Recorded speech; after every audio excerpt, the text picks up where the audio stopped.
Ribeira volveu a correr na sexta edición da carreira 5K El Canario, unha proba que rende homenaxe a José Nes Pereira e que conseguiu reunir a máis de 100 corredores. A Praza do Concello foi o centro principal da actividade deportiva coa celebración da sexta carreira 5K El Canario o homenaxe a José Nes Pereira.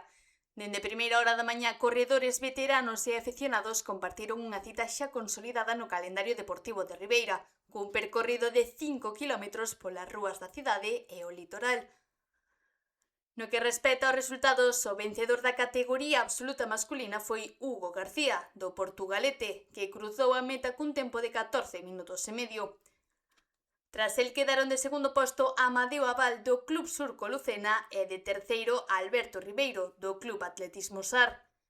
Na clasificación feminina, a máis rápida foi Tina Fernández da Sociedade Deportiva Compostela Atletismo cun rexistro de 18 minutos e 16 segundos. Completaron con ela o podio Soledad Leiros do mesmo club e Olaya Saborido do Club Atletismo Veteranos. A participación foi elevada con máis de 100 atletas que remataron a proba absoluta, ademais dunha ampla presenza nas categorías inferiores como os que corresponden aos máis cativos, que deixaron imaxes de deporte e convivencia familiar. Tamén se disputaron as probas de zapatilla inclusiva e carreiras por parellas, reforzando o carácter aberto e participativo dun evento promovido pola Escola de Boxeo El Canario.